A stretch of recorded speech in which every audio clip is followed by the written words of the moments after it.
And then, yeah, and then there's a lady, and I believe it's probably the same lady I saw in your video that was on Twitter. Oh yeah, that wasn't my video. That was her video that she posted herself. So I'm like, well, I'm going to take that and see how people react to that. Yeah, the entire security staff saw my service animal in here today.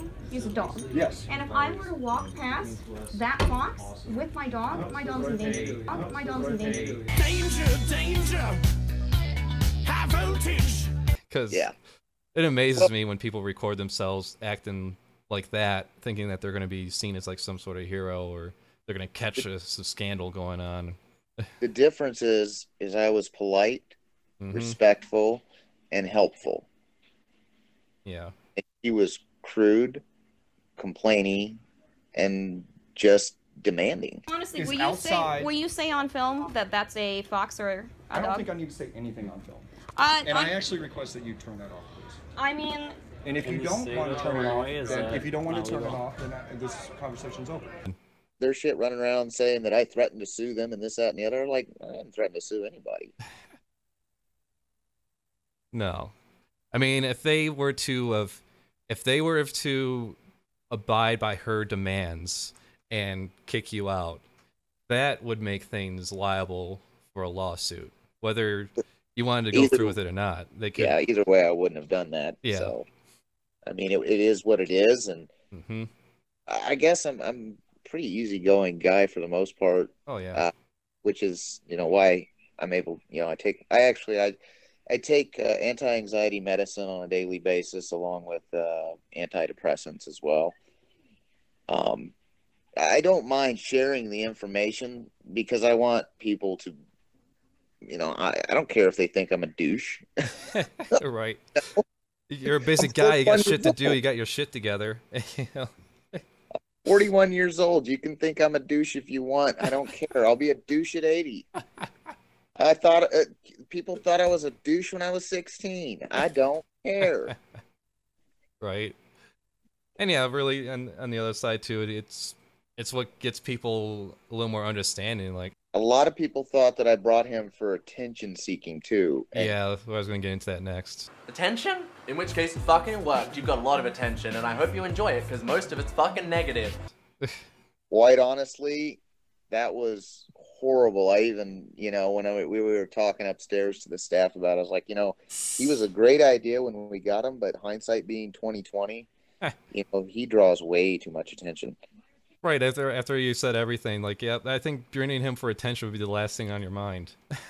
Yeah, exactly.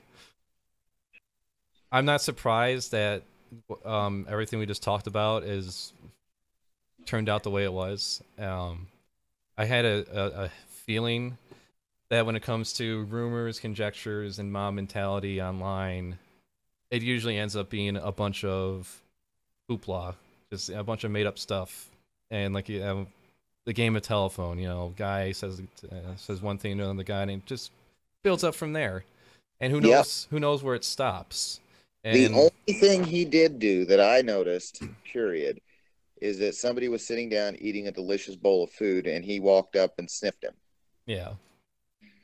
So that's something that told me, and the reason I remember that is because that was something that I told myself, okay, that's some training we need to work on. Right. Because we'll go to a grocery store, he's fine. He doesn't try to take food off the shelves. Mm-hmm. But, we'll go to a restaurant, he lays under the table, he's fine.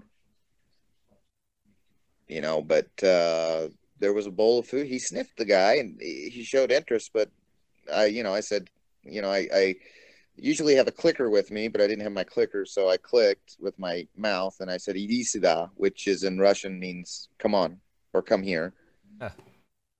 And they trained him with Russian commands? Yes. Yeah, it usually works out best because the problem I had noticed, and this was also suggested by the gentleman that helped me work with training, is that you train him in a different language so that he doesn't get confused by other people talking. Yeah, exactly. I was just thinking that. That makes perfect sense. So, and that's what I do and what I did. He knows some English language too, like load up, simple stuff like that. because that's when we're getting into the vehicle to go. I forgot if you mentioned it. How many years have you had him? I've had him for coming up in April will be 3 years, and he's been working for a year and a half. You had him since he was a kit? Or a I pup? had him since he was actually 4 weeks old. Wow. And then when did training start with him? At 4 weeks and 2 days. I imagine, yeah. I don't know what is involved in training because I'm not an animal expert, obviously, but well, actually, it's a daily. You know, when people say they have a trained animal, well, training is never always done. It's an ongoing process throughout the life of the animal. They're trained to an extent, but they hone their skills over the years with their handler or their owner. Yeah. And I imagine within the next 3 or 4 years that he will probably, right now, our method of pickup is I will pull forward on his leash. He pulls back and stretches his body so I can scoop up underneath him and pick him up. Well, a lot of people see that as, from what I gathered and what I gathered online is it was like I was picking him up by his leash. So, you know, we're working on a different method. We're going to start working on a different method to where I'll pet and then pick up.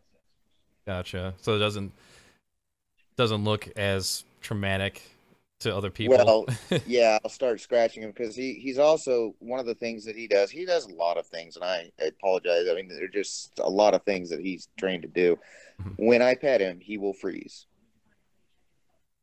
Gotcha. And he will stop and freeze, and I will be able to just do whatever pet him or whatever. And then, this is why I decided that this is how we were going to do it, is instead of doing what we normally do, which is comfortable for him, because it gives him a stability when I scoop him up. That way he feels stable all the time. Right. But, I'm working with him, and I've been working with him ever since Furfest, to just pet and just because I always pick him up with one arm. And we're working on that to get his balance down properly so he feels comfortable the same way. So if anyone were to want to learn more about service animals, even when it comes to your case, is there anyone or any place, like website or anything you could direct people to, or I could direct people to, or organization, I should say? I'm not real sure, honestly. Okay. I just went with my shrink, and I've kind of been, in the beginning when I first started having an animal, my parents took care of it all, and yeah. And they always jack them when they reach retirement, which sucks. They always keep them. And so right now, my last dog is at my parents' house, and yeah, I contend that they stole him. But other than that, I mean, I haven't been really active in like a community outreach type of informational program or anything like that. Yeah, I mean, that's understandable. You got your career going on with the exotic cars and other things, doing racing and things like that. I know there's a lot involved in that. So yeah, I mean, those are what I do, and that's who I am. The whole furry community was brought about because of my daughter, and it's something I wanted to understand about her. And I don't know if I told you it or not, but that was the first meeting I'd had with her in 15 years. Wow. And so the meeting itself was wonderful, and getting to know her again was great. But the underlying was frustrating or upsetting to her and I, but it is what it is. Yeah. And I can imagine things will get better too as things cool down and people start thinking. I will say I am planning on going to Furfest next year. However, I thinking, and I've been talking to my wife about it, being enclosed into a suit, unapproachable, might make me feel comfortable enough to be in public without Storm, and we were kind of planning on, because we didn't want the hoopla and drama and the stress caused to Furfest, Right. the individuals, that my wife was going to come with me this next upcoming year. And she's not a very nice person, but she's very protective. I'll put it that way. She's very protective. And she herself is from Russia. Oh. No kidding. Yes, she knows what it's like to be persecuted because she was run out of her homeland for being Jewish. No kidding. Wow. Yes. And she came over here under asylum. How long ago was that? That was when she was 12. I did not know that there was that much persecution going on with Jewish people in Russia. Oh, God, yes. Especially since her mother is not Jewish. Huh. It's hated over there. Their mailbox was set on fire. Their door was burned. There was threats of kidnapping. So when people start attacking me or something like that, she gets really pissy really quick. I can imagine. And wow. This is a woman that stood in the bread lines when she was a child. I don't know if you actually ever read the history of the Russia with the fall of the Soviet Union. Oh yeah, there was soup lines like around blocks, if I remember right. Yeah, that went on for a while. Days. You stand in line the entire day for a loaf of bread. Oh yeah.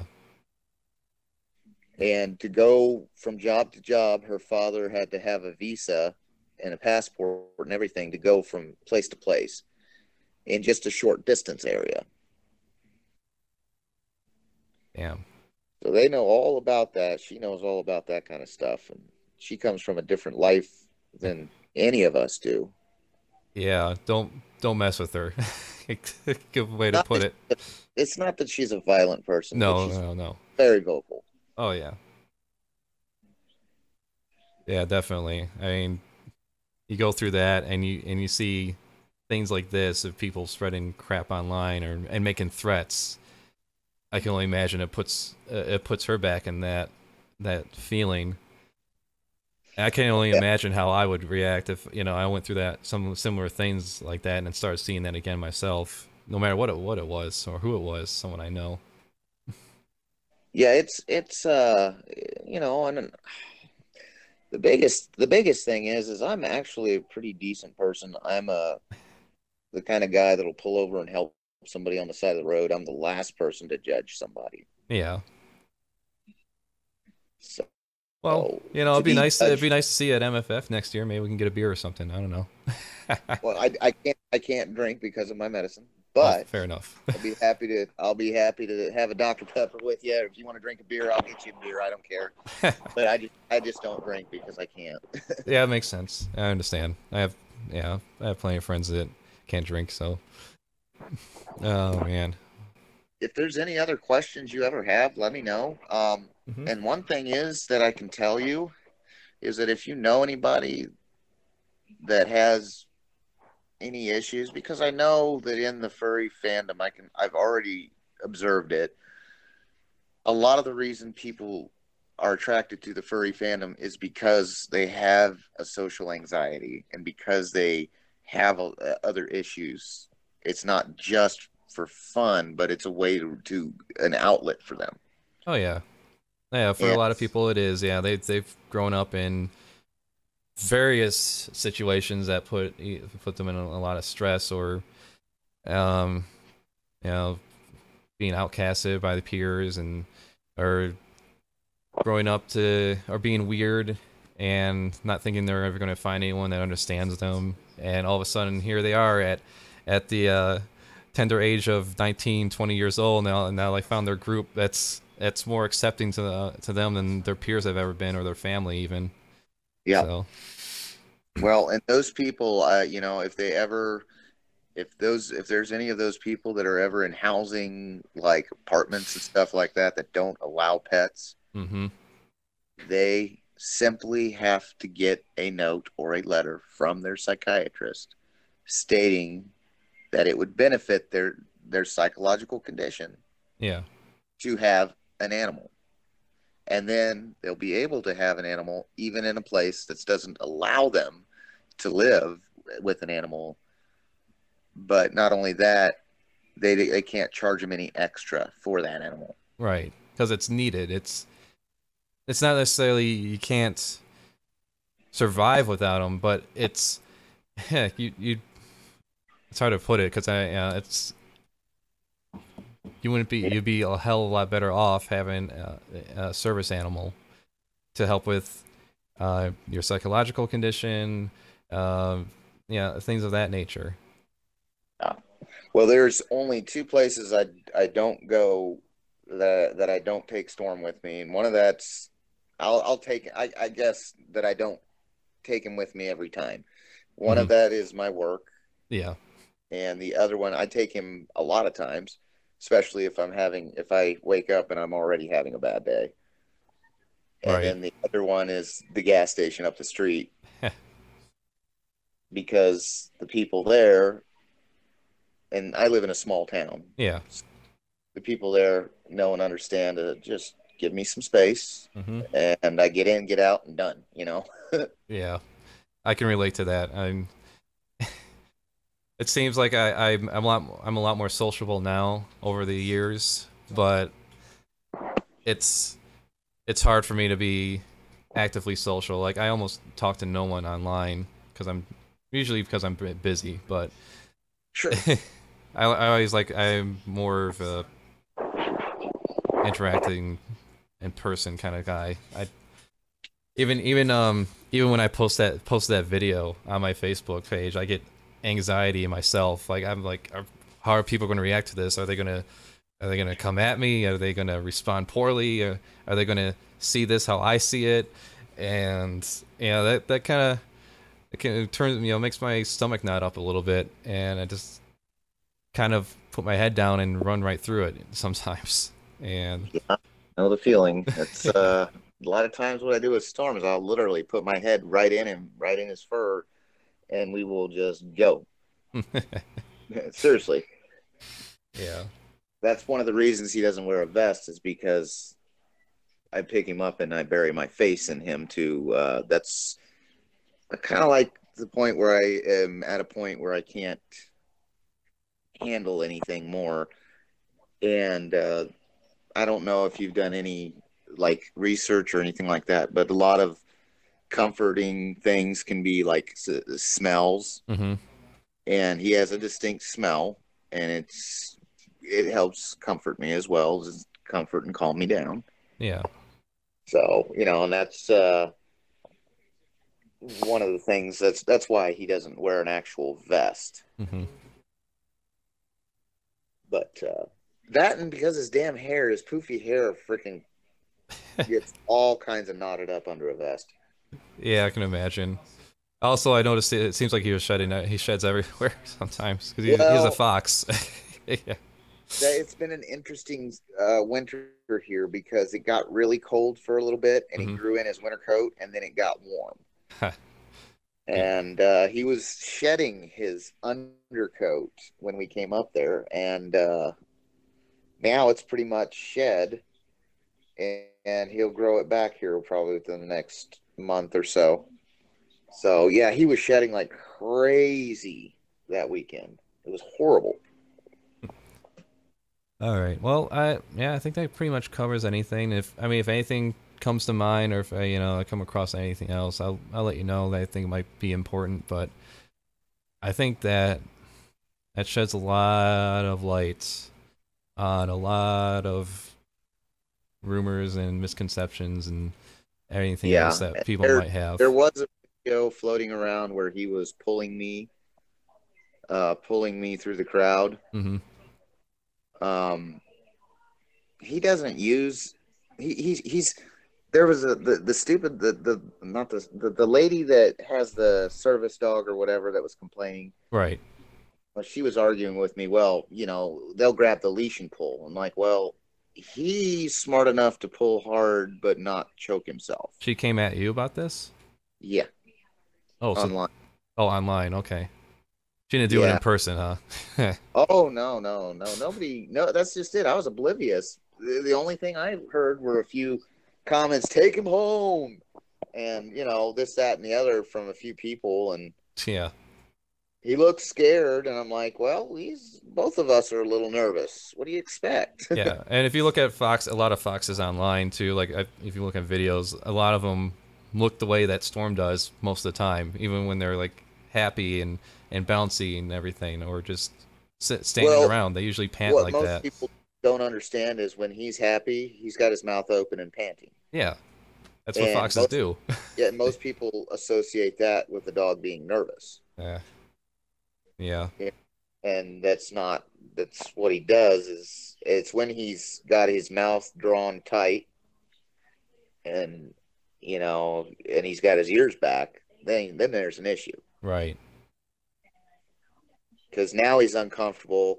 He's not up and alert looking for anything. He's ready to get out of the situation. He's done listening. He's done looking. He's ready to go. Right. And he didn't do that. He did that. You know, I was actually quite impressed with how well he worked with all of the different things that we've never dealt with before. Oh, yeah. The dance competition, they were like, oh, don't take him in there because it's loud in there. It's bad for him. It's going to hurt him. I'm like, he's used to listening to a 2,000 horsepower dragster fire up. Yeah, right. Some of those vehicles I can imagine. Some of the vehicles on your property. Does he like them? Not really. Does he tolerate them? Yeah. It's gotten to the point where he just kind of, meh, okay. Right. But, you know, and I told people there at the place, I mean, this is the first time we've ever been here, so of course he's a little nervous. Yeah. And, you know, he'll be only more used to crowds and handle them even better than he's already later down the road here. Oh, yeah. Well, I mean, we've been to other places with crowds. We've been to World Wheels multiple times. I've showed cars there. I've been there as a spectator as well. We've done Renaissance Festival. I don't know if you know what those are, but oh yeah, Renaissance. Oh yeah, we go to those all the time if we can. Yeah, most of the staff at our Renaissance Festival knows us and are very accommodating to us. Because you always get the occasional drunk asshole that, you know, like, oh boy, we were at Renaissance Festival 2 years ago. And this lady's like, oh, can I pet your dog or your fox? It's so pretty, blah, blah, blah. My wife was like, oh, everywhere we go, we get inundated with, oh, can I do this? Can I do that? Yeah. And we've kind of gotten to the point where you can take a picture, but we're moving, so you'll have to do it while we're moving. Right.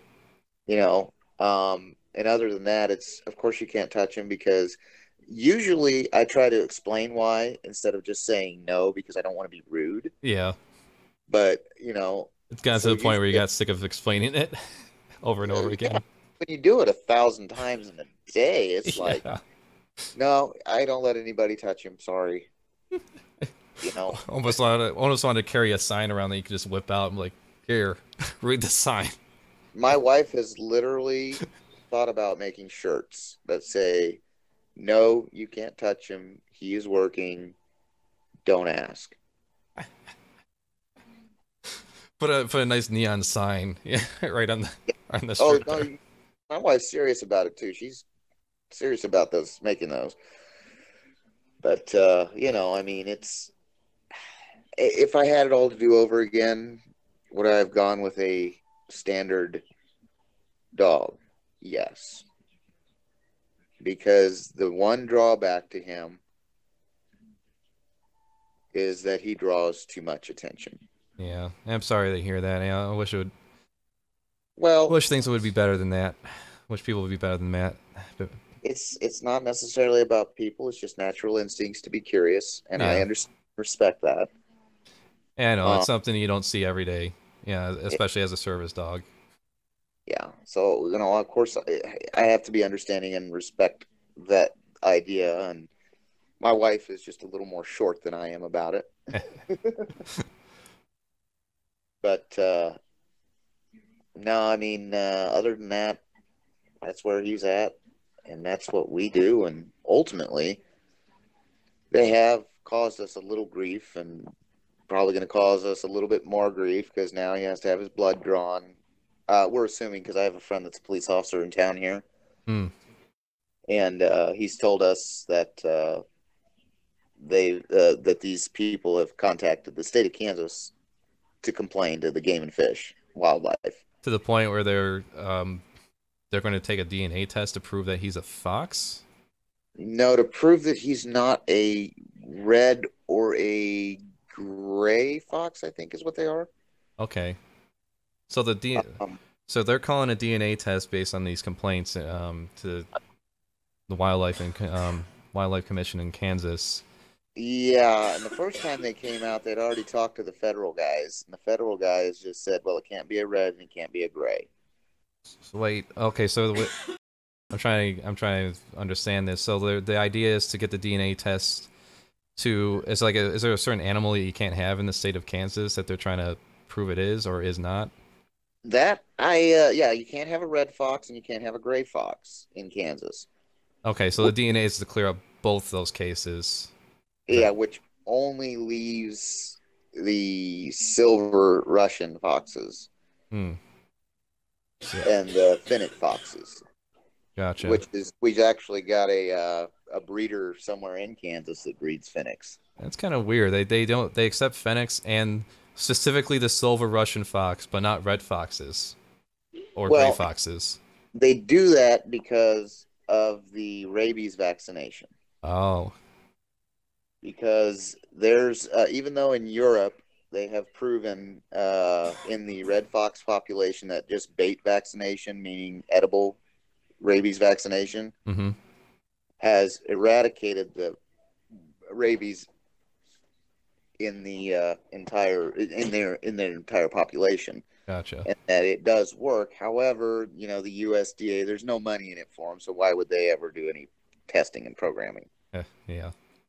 But these guys, the only thing that we test for every year on him is actually we test every 4 months or something, is for a specific parasite, and that's it's a specific worm type parasite that's common in the north.